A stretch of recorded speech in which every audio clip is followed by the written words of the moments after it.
work, everyone! We're looking to wrap with our two main ladies today.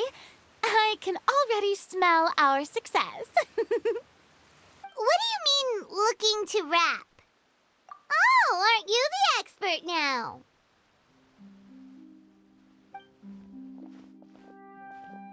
This upcoming scene is the two musketeers' final confrontation with the Baron. There will be quite a bit of action. But anyway, get ready. Lights, camera, action! The view is beautiful tonight. It reminds me of that fateful night 10 years ago. And now that I've said it, I can even make out the faint fragrance of herbal tea in the air. Enough, villain! It's time that you pay for the death of our mother! My dear Iris, have you forgotten your manners? How can you speak like this to your own father? I'd sooner swallow all of my teeth than call you father. What did I expect? Seems the daughters have turned out to be just as obstinate as their foolish mother. In this world, Mora and status is everything. She thought she could blackmail me using her children and force me to grant her recognition and concessions? Ah, how naive can a woman be? Mother never asked a single thing of you.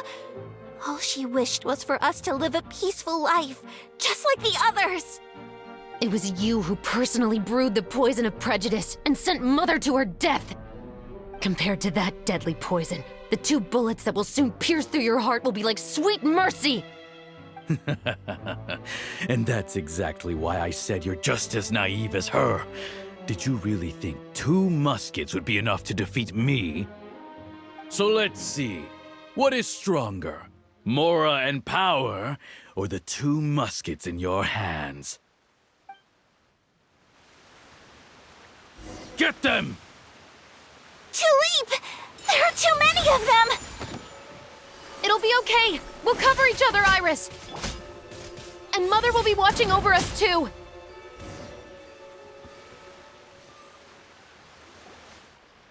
You've lost. To think I'd lose to my own 2 kids. We are no children of yours, and we'll never call that place our home. Then tell me, what did you do all this for? You lost your mother, and will soon kill your father as well. What will you gain in the end, other than sentences for your crimes? We will gain our long-awaited justice.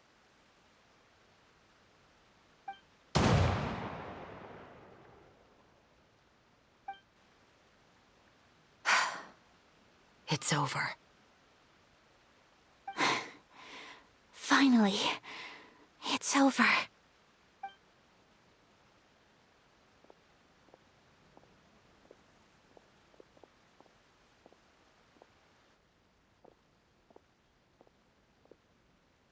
So, where will you go now, Tulip? I'm not too sure, Iris. Maybe somewhere with lots of flowers? After all, Mother always did love going where the blossoms were. What about you? I want to go visit Mother's grave. Yeah, that's not a bad idea. Huh? Tulip, look! What is it? It's Mother's favorite, the rainbow rose. Look, it's blooming again.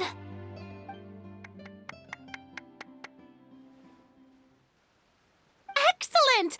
That was beyond mesmerizing. Even I didn't expect the scene to go so well. And we got it in a single take. All right, everyone. We've got a wrap for Tulip and Iris. Congratulations, Ayaka and Chevres! Thank you. I didn't expect our parts to wrap so quickly. I wish I could savor the experience for just a bit longer. Paimon totally understands. Paimon's not ready to say goodbye to the clapperboard either. Filming has really been a lot of fun. You were great too, Chevres. The way you said, long-awaited justice. It gave Paimon chills! That is indeed my favorite line in the whole book. I still remember trying to act it out in my room the first few times I read it. Whoa! Paimon would have never guessed you're that type. Who doesn't like stories where the guilty are punished and justice prevails over evil? Don't forget, I'm the captain of the Special Security and Surveillance Patrol. Captain, I have something urgent to report.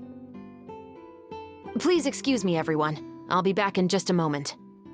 It's okay, don't worry about us.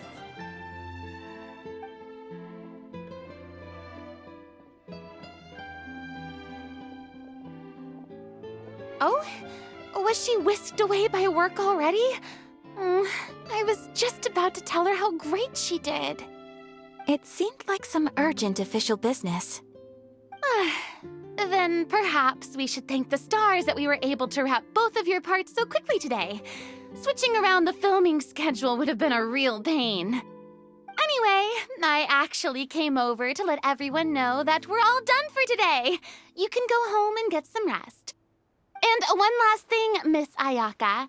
Your acting skills today were immaculate as always. Are you sure you won't consider taking up full-time acting? See, I just happen to know this great troupe that's still looking for a lead actress. Thank you for your kind words, Director Farina. Unfortunately, there are still many matters that I have to take care of back home at the Yashiro Commission. I cannot remain in Fontaine to pursue an acting career. Nevertheless, I will make sure to treasure this incredible opportunity in my heart. Oh, that's a shame, but I understand. Just let me know if you ever change your mind. I believe it's also about time for me to take my leave. But hopefully I'll see you on set over the next few days. Even though my part's wrapped, I'd still like to swing by and help out the crew. See you tomorrow, Traveler and Paimon. Yep, see you tomorrow! Well, what should we do next? Maybe we'll go investigate the case some more with Chevres today. Traveler, Paimon, please come with me. Huh? Where are we going? You could say that our ship has finally chanced upon one of those small, remote islands of intel.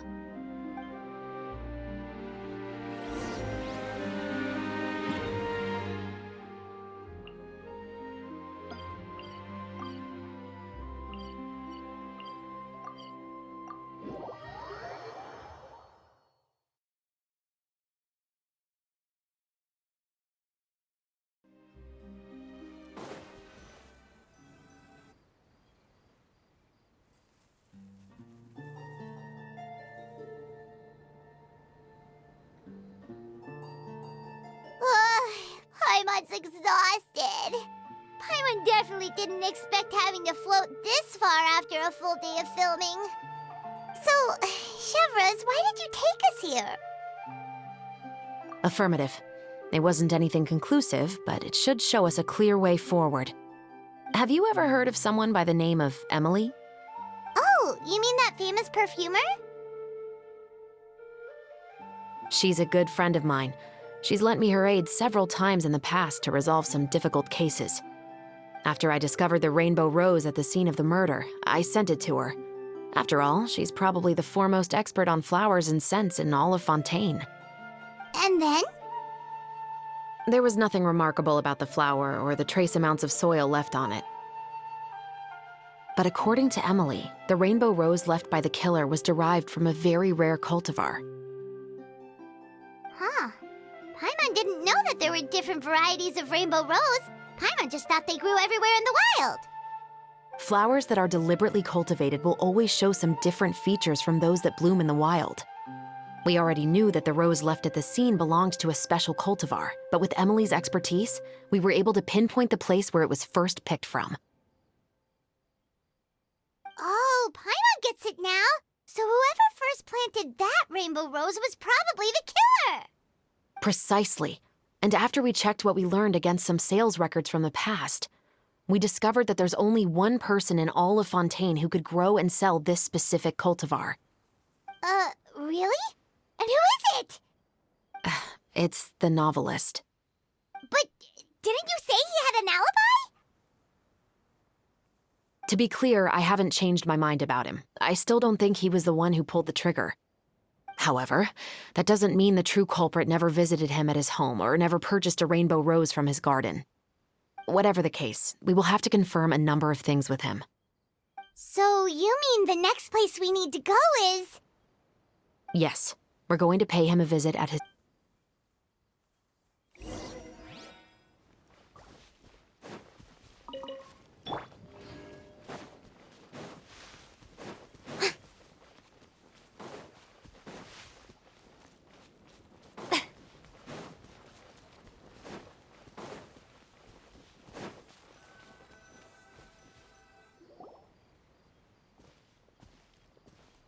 That should be his house.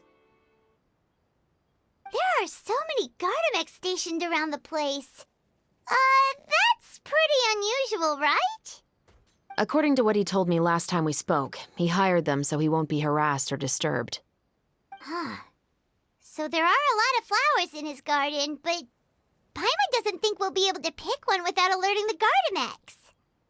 Right. Which is exactly why I think there has to be a special connection between him and the killer. So, should we knock?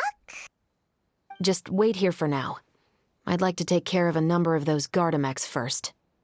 But they're so far away. How are you planning to do that?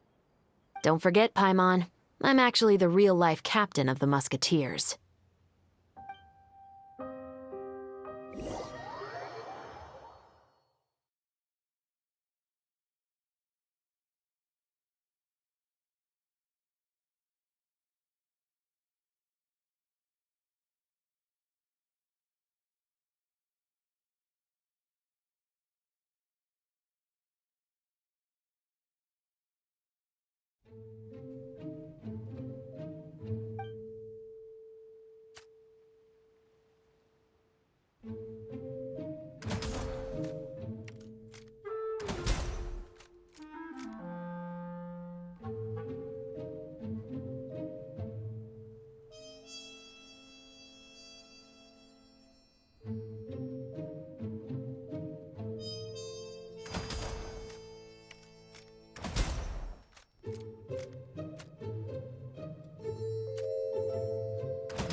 All clear.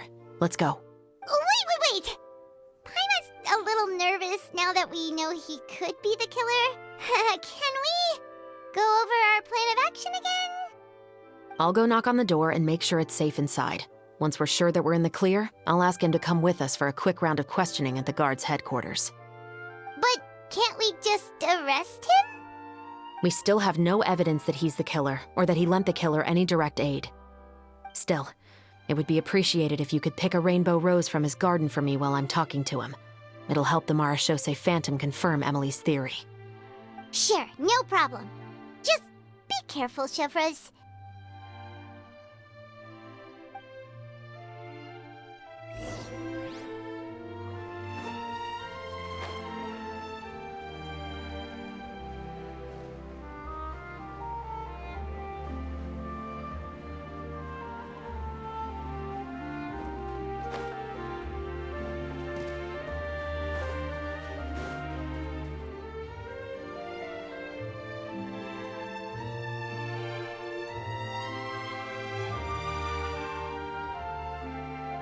Excuse me, Mr. Baptiste, are you home? Who could it be at this hour? Oh, it's you, Officer Chevres. Would you mind accompanying me to the guard's headquarters, Mr. Baptiste? We would like to ask you some questions about a case. Oh, Is it still regarding the murder case from before? I cannot confirm or deny that at this time. So it is then. Listen, I need you to come with me, Mr. Baptiste. Miss Shavras, I'll save you the trouble. Oh, and you two over there? There's no need for you to pick my flowers either. It's not time for them to bloom yet. Oh! Okay.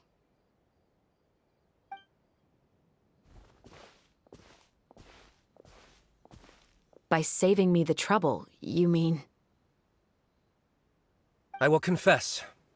I was the killer. Huh? He just admitted he's guilty! Please relax, everyone. I'm not armed. The musket you're looking for has been buried in my backyard. Then it's my responsibility to inform you, Mr. Baptiste, that everything you say right now will be used as evidence for the inevitable trial. Yes, I am perfectly aware of that. I must say, I hate this feeling. Oh?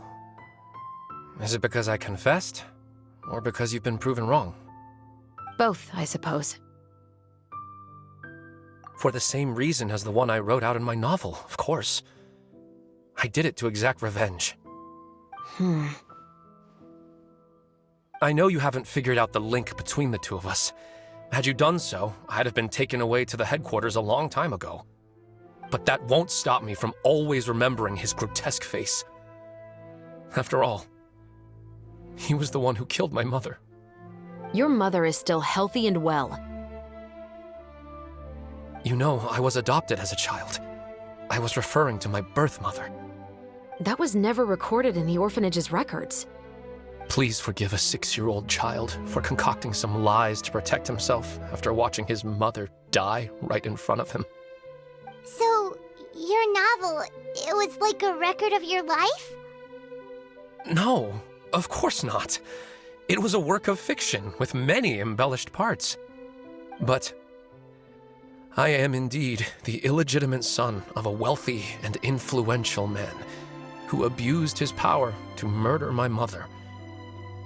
That part was 100% real. But the man you killed didn't have a Mora to his name. He was a hired assassin, an irredeemable beast who sank his fangs into a defenseless woman just for a few bags of Mora. But if that's really the truth, you wouldn't be telling us any of this now. You still haven't managed to take revenge against your father, the true mastermind behind it all. I never thought I'd hear that kind of thing from the captain of the Special Security and Surveillance Patrol. I'm simply skeptical about your motives. It's simple, really. I've grown tired of everything and don't want to shoulder this burden anymore. You may have considered me too soft to pull the trigger. Well, as it turns out, you are exactly right. I've become overwhelmed by the aftermath of the murder. So you're going to call a stop to your revenge, just like that? The true mastermind is too rich and too powerful for me. I've accepted that I will never be able to avenge my mother alone. And so what? The characters in your book never gave up. Now, Officer Shavras, I'm the one who has killed a man, aren't I? Are you trying to convince me to commit another crime? What's your father's name? How do you plan to prove the veracity of all of your claims? Well, I'd like to speak with you privately. Sure. Why don't we speak privately at the guard's headquarters? No, it has to be here. I must ensure that we won't be overheard. Fine. Let's talk here. When I said won't be overheard, I meant by anyone. I would like to speak with you and you alone.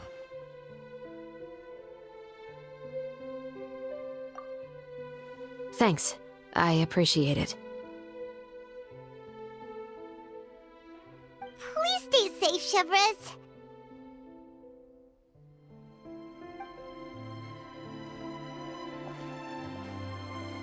All right. Let's hear it. Will you really believe what I'm about to say? Well, that depends on what you're going to tell me. Fair enough. Fair enough. Then listen closely.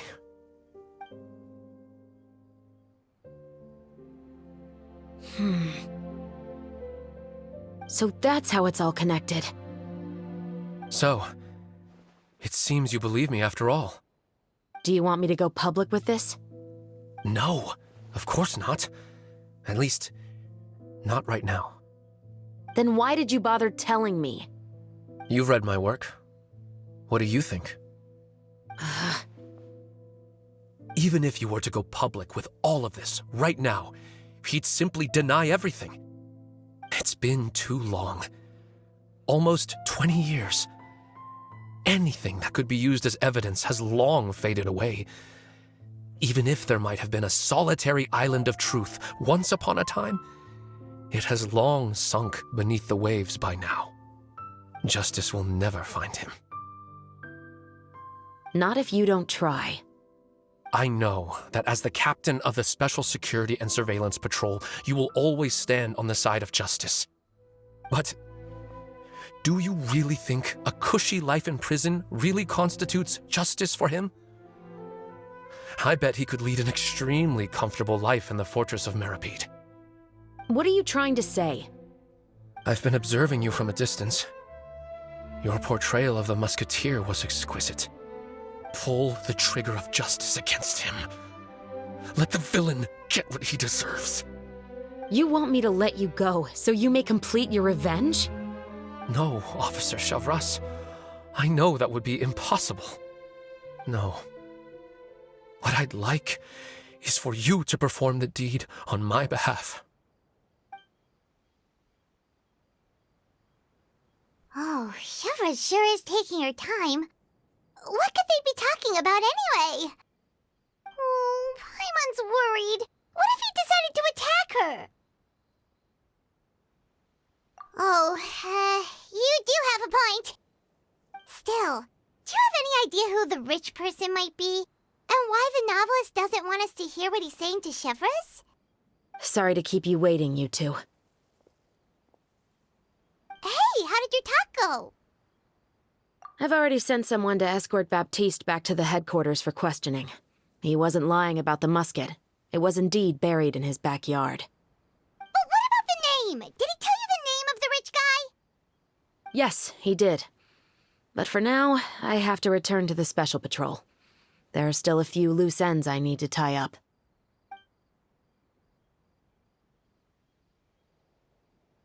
I'll probably be quite busy over the next few days, so apologies if you don't see me on set. All right, Paimon understands if you can't tell us everything you know. We'll just keep an eye on the Steambird then. Actually, there's still something else I need your help with.